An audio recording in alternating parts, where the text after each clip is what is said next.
up? What's good? Matt Clark here at the new Matt Clark. How are each and every one of you doing on this amazing Saturday? I'm doing great. My girl's doing great. My family's doing great. I hope each and every one of you are doing great. Despite everything that we're living through right now, we all know that shit show out there. If you could please hit that like button, that subscribe button, and that bell notification button so you get each one of my videos when they're new. If you can share with somebody on social media, help spread the message, help spread the word, that'd be amazing. And there's a PayPal option if you'd like to donate, help support the channel. The link is in the description of most of my videos. So all of you people who've been watching my channel for a long time, you know that I haven't done an interview in a long time. And I've been asked by a lot of my subscribers to do this interview. And I feel like we tried to do it in the past and something just kept going wrong and it just never ended up happening. But we're here now. Today I got Eddie with Canadian Jail War Stories. We're going to give him a chance to speak in just a second. But what I do want to say is that I'm back. Hopefully I can get some more interviews on the go. I know I have to go back on social media at some point if I really want to get into that. But, you know, that is what it is. We'll get there at some point. So, Eddie, why don't you introduce yourself, man? And just kind of give a backstory of who you are and how we got to where we are today. All right. My name's Eddie. I grew up in Toronto, Canada here. I grew up pretty rough, pretty bad childhood. Grew up in poverty. My grandmother was murdered at a young age.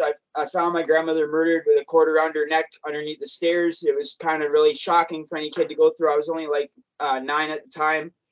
And then shortly after, and the killer got found not guilty. And then shortly after that, me and my dad were in a head-on collision and was resulted in him being a quadriplegic for life. So that's kind of what turned me into the streets, in the direction of the streets, because my mom was a single mother, always at work, and I was left on my own basically all the time. So basically, by the time I was in grade 7, I started selling weed to all the kids in school. Most of the kids in my class weren't like up on like the different kind of like half quarters, whatever, ounces, whatever, right? So I'd just make everything 0.7 dimes and dime everything out and just make a killing at school. Me and my boys had a bunch of cigarettes, cartons of cigarettes. So back then we were selling packs of smokes for like $2 a pack to the grade 8s. Then when I was in grade 8, I basically got kicked out of school. All my friends were in grade 10, so I started selling like the harder stuff, ecstasy, cocaine, still selling the weed. We were a pretty bad crew, me and my boys. Like we would go out to parties and look for fights all the time. We were like really scrappers, you know. We'd go around and look for fights in high school, party with all the girls and stuff like that. My house was kind of like the spot where I'd have like 2-3 of my boys over and invite over like a bunch of girls because my mom was never home. Right. So like I'd supply the party, the drugs, the alcohol, and I'd be the dealer too. So basically that carried on for a lot of years until about I was 16. Then I moved out on my own, got a job, and then I basically went to jail my first time around 16. I went to this place. No, sorry, I went to an open custody place, but I don't consider that jail. It was just an open custody place when I was 15. But when I was 16, I went to TIAC, and that was a pretty rough go. It was when the SARS was going on. It was kind of like COVID-19, but a lot not as bad. I remember SARS. And it was 23.5-hour lockdown, bro. So that was my first introduction to like real jail. It was, the range kind of looks like Dawn. It's the bars, and they would give you chicken on the bone in there. So the guys would shank each other with chicken bones when they'd come out to have shower. We'd only be out for half an hour for shower, phone, and you got that many guys, like 40 on a range. Everyone's trying to get the 3 phones or 4 phones, right? So that was pretty crazy at TIAC. I seen a lot of stabbings there. Then as an adult, 18, I went to Maplehurst for the first time.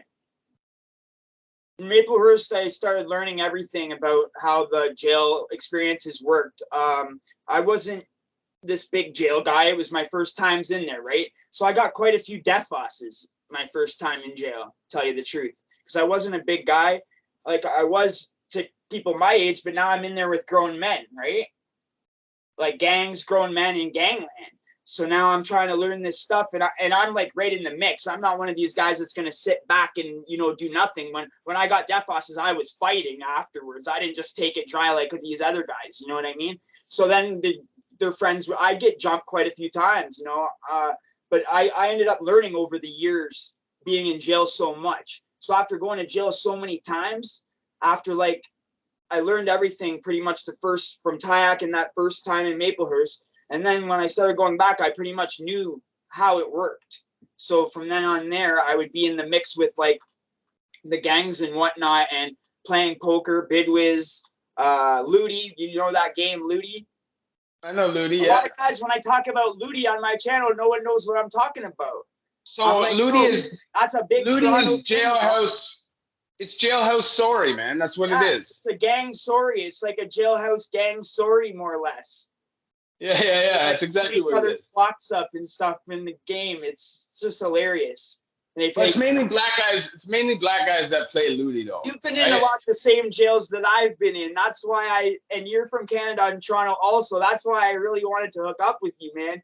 Because you know about the jails I've been in. These places aren't a joke, man. Like some of these places are worse than the pens. Like the Don jail, for example. That place is treacherous, bro.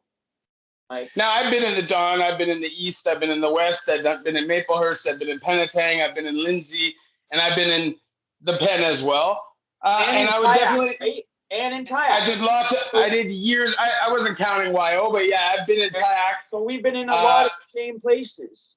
For sure, but I would definitely say that they're different. I would say that in Provincial, it's more continuously dangerous. Yeah. Like, it's not like chances are you probably don't have to worry about losing your life, but you can. It's possible, but it can be real bad for people. You're not in Toronto, you're not getting a one-on-one. In the GTA, you're not getting a one-on-one, and it can get bad. And I know you know that, but in the Pen, there's a difference. When people come for you in the Pen, they're coming to murder you. Yes. That's the difference. Yeah. Exactly. And I think it might be like that if you were in Provincial, if there weren't cameras everywhere, right? Which there are, and there now are in the Pens. But anyways, so you said you went through Tyack and then went through Maplehurst, and this is basically where you learned your. That's where I learned. Yeah, that's where I learned everything how it was and whatnot. And that was basically my home bucket because like I was doing a lot of my stuff around Jane and Finch, right? So that's a bucket for Jane and Finch area. Because I was living near Yonge and Finch, and all my friends and stuff were over at Jane and Finch, and my connections and stuff like that, right? So you're down by Newton Brook. Well, more by like Eddystone, like Jane and Eddystone. Okay, I know. Yeah. It's an Oriental hood there. I know Eddystone. Yeah, it's a blood hood, but it's actually an Asian blood hood. It's not the black. It's not the black one. It's not the black. Yeah. But anyways, but I grew up with a lot of different gangs. Like my older cousin was a HA. One of my cousins was a Crip. And like I said, my other good friend in that hood, that Oriental guy, was a Blood, right? But I never actually joined a gang. If I would have joined one, it probably would have been HA. You know what I mean? I wouldn't have wanted to join any other gang because I had family in that. So I always looked up to that gang. You know what I mean? I was always into that crap. But then, when all of them got taken down in the downtown clubhouse seizure, that's kind of what like made me, like my cousin and them got taken down in that. So I was kind of like, oh man, that kind of like, they went to the Pen forever. And I was just like, kind of ruined my chance, right? Because those were my way in, you know what I mean? And they were in Pen now. So anyway, but I'm glad my dad told me, if when you join the gang, you're always having to give your stuff away anyways. Just be your own man and get your own stuff. You know what I mean? And stand, like I always held my ground with the gangs, so I don't feel like I needed a gang. I was friends with the gangs. Like I gambled with them. I hung out with them all day long. You know what I mean?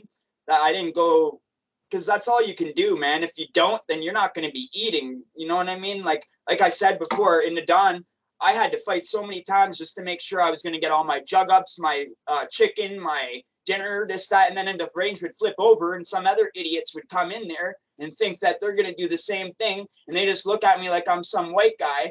and they don't realize I've been here for almost a year in the same cell in the same range, and I've fought a million times already for my rep on this range, and I'm getting my stuff. And then they come there and other guys leave, you know, because they gang war each other or whatever. And then now the range flips to a different gang, and now they want to start taking they take the whole tray of jug up and throw it in their cell for just their little crew. And then they piece it out to whoever they feel deserves it. And if you don't voice your opinion, you won't get nothing. I'm not having that shit, bro. I'm getting my stuff. Like, they would literally go down with the tray, go down halfway down the range, and then turn back around. Like, if you're down that way, like cell 18 down there, like, you wouldn't get stuff. You know, cell 18 is the new cell where everybody goes when they're new. It's ran different than the super jails. The super jails are a little different because there's only 2 servers or servers or cleaners, whatever you want to call it, in those super jails. But the Dawn, they have 4, they call it quarterman, and it's like 4 of them can stay out for cleaning, I guess, because there's more to clean. I don't know. And then it'll be like the gang will stay out 4 of them, and then it starts being like 8 or 10 guys staying out eventually, right? So then it's like eventually I just started saying, screw that then, I'm staying out because I was there for so long. I'm staying out and getting my jug up. Okay, I'll sweep or I'm mopping or something. I'm doing something. I'm making sure I'm out here because the only one's getting jug up if they're out here. You know what I mean? Yeah. Or if you fight for your shit, because I tell you what. Or if you fight for right. When I was in the Dawn, I was in a cell with these 2 big guys, okay? And these 2 big guys, I expected to be a problem. Like, they looked like they were certified gangsters to me. Right. And the guy goes by the cell with the jug up and just passes by. Right. So I call the man to the cell. I tell him I want my jug up. I give the whole spiel. He brings me my jug up. I don't have to fight for it. You know, at the time I had already done a lot of pen time. Right. And I knew a 1-2 people on the block, but I was blessed in the fact that I didn't have to fight for it. But these 2 guys in my cell still never got their jug up. Right. He came and literally gave me 1 jug up for me. Yeah. And these other 2 guys, big dudes, just sat there and hugged it because some people feel like it's not worth it, right? Like, maybe they're going home in a day or 2. Right. Maybe. And that's what it is in the Dawn. It is not a white or black thing. Right. It is everybody. If you're going home tomorrow, don't ask. And that's the thing. When I was in there, I was actually in there because of a lot of different charges. I was in on city hall things, but I was going in a really serious charge, criminal negligence, right, causing death, and someone OD'd and whatnot, and someone said that I was the person that sold them the heroin and whatever, and like a year later, the police just came and arrested me out of nowhere when I came out of the mall, right? I was shopping, and they kept saying, you know what you did this time? You're going away for a long time this time. We got you this time. And I don't even have a clue what they're talking about, right? Usually they tell me what I'm arrested for, and I'm like trying to ask them, what am I arrested for? I don't even know what you're talking about. Like, I'm just shopping at the mall. And then I find out this stupid charge that I never even heard of before. And then I'm finding out that you can get life for this charge, and they want me to take a plea for 7 years and all this shit. And I didn't even do this shit, and I don't even remember this shit. You know what I mean? Get out of a. So I'm in the fucking jail for, I think, 16 or 18 months fighting this trial at Thousand Finch Court. So, like, when I was in the Dawn, I was in there for a long time, and, like, I was to the point where I was in a TV cell and everything. My cellie was this guy Snoop, this young 22-year-old guy. He was pretty big. Tall, skinny kid, and we had each other's backs. I had a couple cellies in there, pretty big guys, and when I was in there for a long time, we ended up getting the remote, and a couple of my good friends at the front of the range there, a few gang members, they used to get me to make the wick for the range, right? And so I'd make the wick at the beginning of the range, because in the Dawn we'd put it in the shower, right? And like one block is like half an hour, so I'd like make a huge long wick in the morning and like put it in the shower and pull it out every half hour or an hour, right? And he'd give me like a gram of weed, and that's a lot in jail. That's like $50. Yeah. And he'd give me a gram of weed and like a gram, I call it a gram of tobacco because it looks the same as the weed, like that much bogey. Half a finger. Yeah, whatever, right? And I in the morning and at night. okay, in the morning when we come out, and then at night we get locked up, and he'd bring them to me again. So I was loving it. I was like, yeah, sure, I'll do it. You But know, those guys have so much in the Don, right? Like they there's don't so care. much in the Don, They don't but care, there's bro. so much.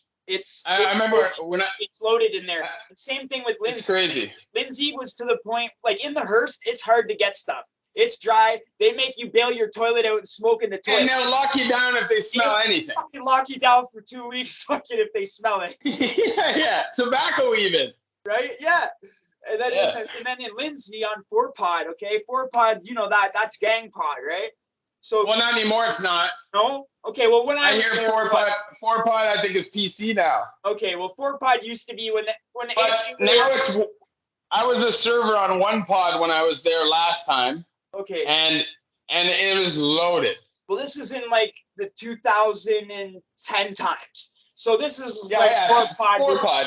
4-pod was 4-pod. You know what I mean? 4-pod. I did lots of time on 4-pod back then. The bikers, and that was 4-pod back then. You know what I mean? So 4-pod was pretty greasy back then, and it was awesome. Like the only punishment for us going around smoking the weed, like they would smell it when they'd open the hatch to give anything. The big vent. They would freeze us out, bro. You'd be fucking freezing. You'd be walking around in your jumper and you're freezing like it's a winter day. There's freaking snow coming off the stuff. Pretty much, not real snow, but you could basically feel the mist, man. Sometimes it's real snow, man. Yeah. I've been there when there's snow. I know. I just don't want them to think I'm making up stories. So listen, let me ask you something, because I do want to ask you some questions. Yeah. So how much do you think the loss of your grandmother affected your mental state and caused you to go into a more negative life direction and then a positive? Would I still have gone down that route? Do you think you would have? I think I still would have, because of my father. My father was a gangster, you know what I mean? And I always was looking up to him. He was always watching the Godfather movies with me and the Scarface movies. And he was the oldest out of eight kids, right? And 5 of them were boys. So they all, like, to me, they didn't say they were, but to me, they acted like they were gangsters, like the little family, like, you know what I mean? Together with all the brothers and my grandfather and stuff. To me, it just looked like they were a little family, you know? And I always looked up to them, the way my grandfather acted like a gangster, but didn't know it and didn't say it. You know what I mean? It was just like, those guys are gangsters. But like, my dad always was teaching me stuff like how to do bad stuff. My dad was really bad like that. He was always like, because I didn't live with my dad, but I was with my dad basically half the time. You know what I mean? Weekends, all that, and summers and holidays and back and forth. They lived close to each other, right? So, yeah, my dad was a bad influence. Like, he had a butcher shop on Kingston Road, and he had like a bunch of derelicts in the basement that would rent our little rooms off him. And when I was young, I would see him doing his business and stuff. And I heard one schizophrenic lady, there's no windows, no way out of the room. She's beating the fuck out of herself as a man. Shut the fuck up, you bitch, beating herself. And I'm hearing this through the door as a kid, right? And my dad kicks the door down, goes in, he's looking around for this guy, and he can't find him anywhere, looking under the bed, looking in the closet. There's no windows. He's like, comes back out, he's scratching his head, he's like this to my uncle, and they go, and me and my uncle are like, what's going on, Dad? And he's like, there's only the lady in there. And I'm like, what do you mean? There's only the lady in there. And he's like, there's something called schizophrenic. And I'm like, what's schizophrenic? And he had to explain to me what a schizophrenic was at fucking 7 years old. Yeah, schizophrenia is very serious, man. Yeah. It can be. It could be a lot, depending, right? But it's always a serious mental health condition to have. And that must have been terrifying as hell. So let me ask you this. He was getting me to drive him on scores and stuff at a young age and stuff. So let me ask you this. Now that you've kind of turned your life around, right? I don't know how much you've turned your life around. And we won't get into that. I've turned it around 100%, man. So what? I had an opioid addiction for a long time in my life. I quit opioids for 10 years now. I've quit cigarettes 5 years, alcohol like 8 years. I've been clean off everything, bro. The only thing I do, and I was clean off weed too for many years, but just recently, like 6 months ago, I started smoking the pen to calm me down for my anxiety because I have insomnia. I can't sleep. So I smoke this. I can see that you're a high energy. So Yeah, I can see that. Thing, and it helps. Yeah, me. and it helps. Yeah, it helps So me. so let me ask you this though: what was the motivating factor that made you want to turn your life around? The motivating factor made me want to turn my life around was my life was passing me by in a jail cell. I would wake up and I'd be 3 years older. I'd wake up and I'd be 5 years older. Do you know what I mean? It was like all of a sudden my whole freaking childhood and everything was gone. It was just like everything went too fast. You know what I mean? It was like I got to pick my life up now or I'm not going to have a life. I'm going to be dead in jail for the rest of my life. You know? And that's exactly what happens, right? You literally watch the years blow by. You think at the beginning of these sentences that it's going to take forever, but it doesn't. You're counting your calendars down, right? And you're like on pause. You're like frozen in time almost.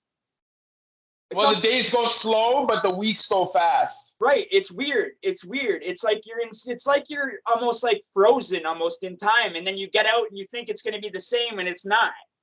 You know no, it's not. But you're the same.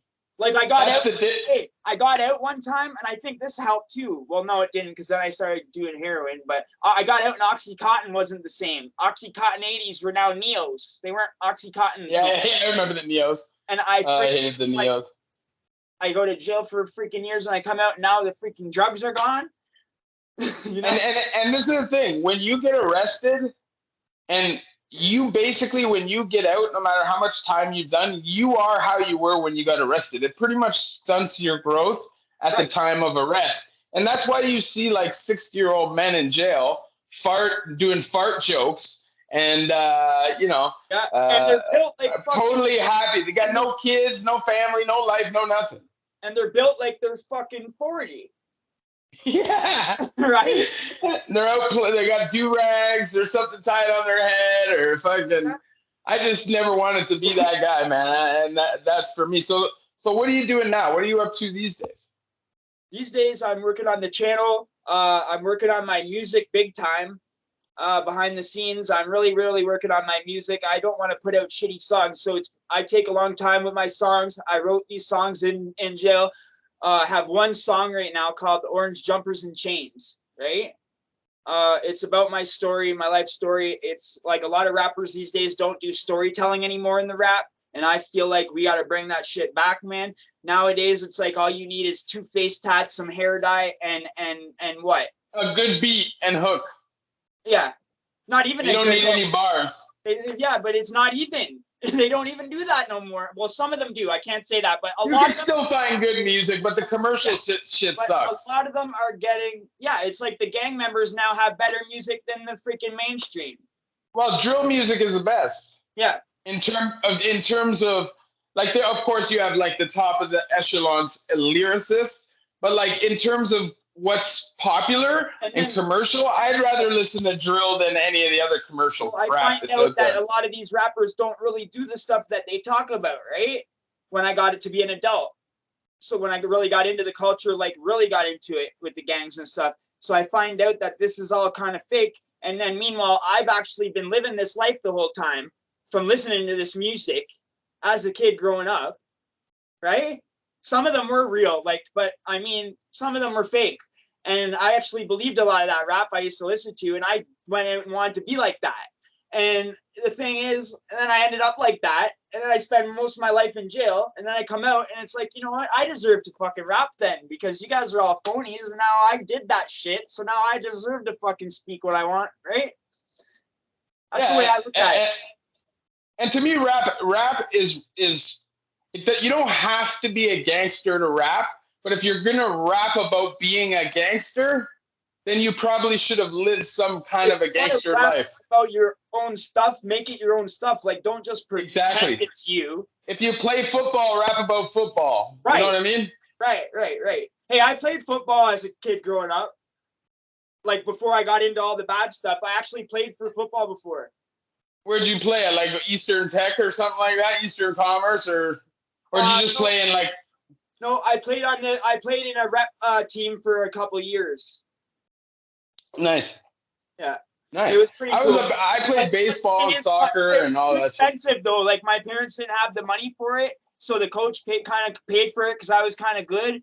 But then they couldn't keep paying for it for me. You know, they did it for 1 or 2 years, and then they were driving me to the games and stuff. But my parents couldn't afford to bring me to the different places and stuff. So Yeah, I get it. That makes sense.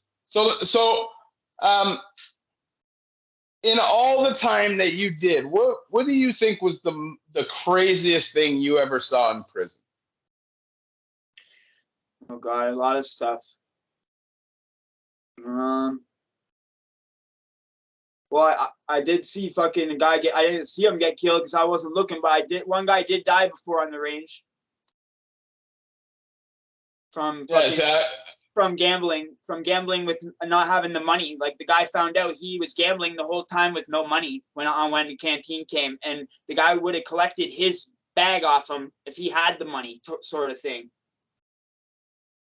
oh, so if the guy was up, he would collect, but then when he was down, and they found out he actually had no money and was just ripping them off. Oh yeah, that's a good way to get yourself badly hurt. And it was a gang that he was doing this to. Yeah, it's just dumb. You know, you can't feel sorry for somebody like that, right? I had a guy die on my range in the dawn, and he was not a victim. The guards didn't even know for like half the day, like to the point where they had to fucking basically like almost make it obvious. No, they knew in my range. The guards in the dawn, I think, are scared to come on the range. Honestly, that's what I think. But they knew on my range. I was on 2A backside. Hold on, I was on 2A backside, and Buddy got killed on my range, January 1st, 2010. Okay. And when he got killed, he was when they were killing him, they were at the grill calling him for a professional visit. Oh, so Buddy, they told him, they said, come back in 20 minutes. He's in the shower. And when they came back, he was at the front of the range on a mattress like this. Oh my God. They had him in cell 8. He was in cell 18 on a mattress like that on about a bunk. There's no way that doesn't affect you either. You know what I mean? Like, there's no way that you can, as a human being, see somebody, no matter how much of a piece of crap move it is that they're pulling, right? You know how it is at the dawn with the big open shower? You don't look back there when shit's back there. But no, you don't. And you also don't rip people off in jail or you get what you get. But losing your life over some canteen or giving your freedom up over some canteen and shit, who cares? Beat the guy up, okay, throw him off the block. But that's prison, though. And those are things that you go through. And it's impossible as a man to not be affected by seeing shit like that. Of course. But I've seen lots of extortion. Like, the extortion is crazy. But that's every day in prison, yeah. In some of these jails, man. It's like, basically, they'll take everything off you if you let them.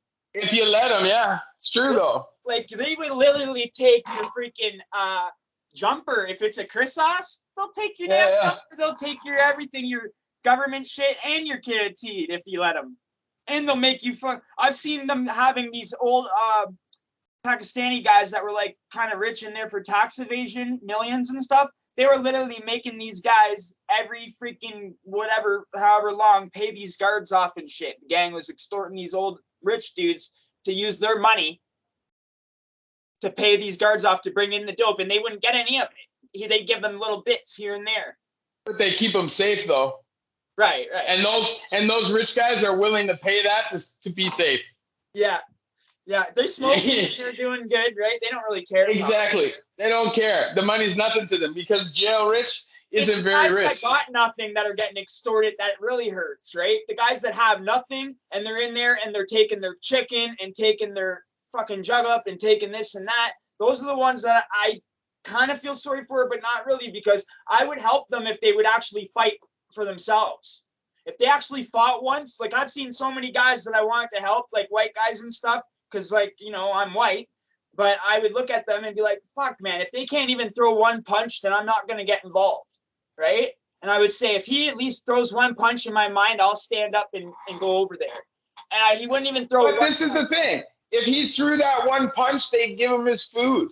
Right. He might take a beating first, but he's gonna get his food in the long run. Right, and that's what I would try. That's to all they want to guys. see, bud. And you know, remember that thing when guys would come on the range and they would go, I forget if it was Lindsay or the Hearst or maybe both or Penetang, they'd say, that's the guy. That's the fucking guy. Yeah, yeah. Get up sometimes and run right at him, and Yeah. they'll be like, oh. Yeah. And they would say if the guy would break or not. But if you've been in there and you know about it, you just start laughing, right? And then they know you've been in there. It's kind of like a test. Like if you've been in there, you would laugh because you know they're fucking around. But some guys come in there and they get so fucking scared. Some of them turn around and leave, man. I've seen them leave. Like I remember in Penetang one time, there was this block. And as soon as I came on there, the guy comes up and he goes, "You're not B block material." And I'm like, fuck.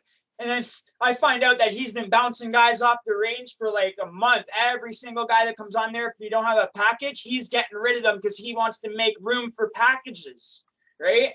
And I said to the guy, he's a total bitch. So I says to the guy, I said, the only way I'm leaving this range is in a body bag, okay, bro? So whatever's gonna go down, whatever, you know? And I ended up fighting him and a couple of his friends, but yeah, that was pretty funny. That was telling people every time they're on the range, you're not B block material. Like this guy owns the range. You know what I mean? Like, and he was from Toronto and he was in Penetang jail too. It was so ridiculous. Like it was just, I don't know. Anyways, then he friggin' sets me up, okay? Because I wasn't gonna leave and we fought. And then I had this young Sully. And he asked my celly, "Can you hold this brew? We're going to party on Friday. We're getting transferred back to Toronto," right? It was like Wednesday or something. And I'm like, no. I told my celly, "Don't get involved with these guys. Don't hold shit. I don't even drink. Don't fucking touch their stuff. They're fucking idiots, whatever," right? And then when I went to sleep, he passed it through to this fucking young kid through the hatch. And I wake up in the morning, there's this big swole fucking brew in my cell, and I look at this kid and I'm like, "You fucking idiot."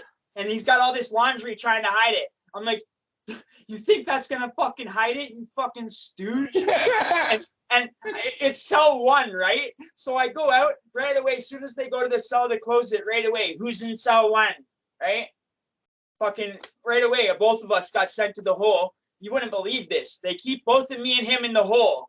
I told this young kid, "Listen, you're going to fucking take the rap for it. You've never had a misconduct. I've had so many misconducts. I'll be in here for a fucking year if you don't own up to this shit," right?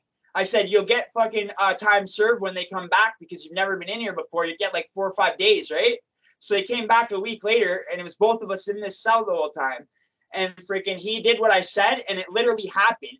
And he freaking pleaded guilty. I pleaded not guilty. I got found not guilty. He got time served. And they brought us both back down to the range from this happened on B. And we went on D block for the rest of the time we were there in the same cell. Yeah, they're never going to put you back to the same block. In the same cell again, though, with the kid.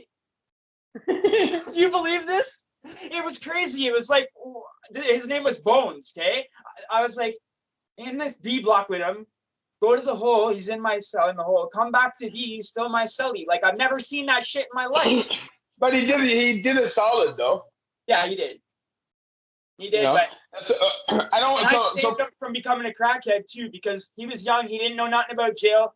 People were trying to. And he was gonna start smoking. They were trying to know. They knew he would get canteen every week, and they were trying to offer him rock because like at the time we were all slanging, and like. Everybody, all the big men, them on them range had something because a guy came in with a bunch of it, and like me and like 3 or 4 other servers took the shit.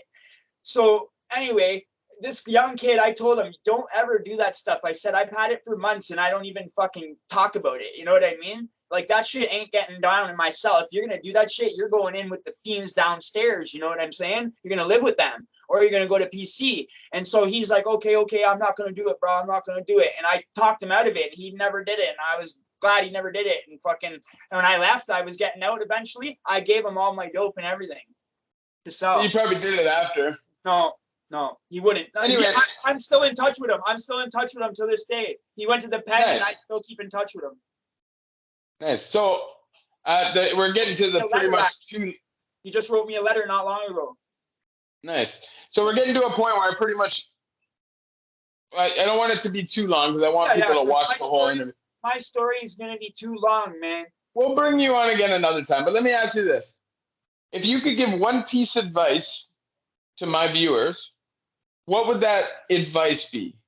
If you want to stop going to jail and turn your life around and get off drugs, you need to, when you get out, you need to move away from your area that you're in, cut off everybody that you know that is a dealer or that you know that does drugs or has drugs. Cut off everybody for that matter that you know, and just get a girlfriend and start a life, start a family, and get off on your own and get a job and make clean money and have a good life and respect the little things in life that you really miss when you're in there and you don't respect when you get back out. You have to remember to respect that stuff and take the little things that you have for granted and just build it slowly, and it'll be good. And you just, that's how you do it.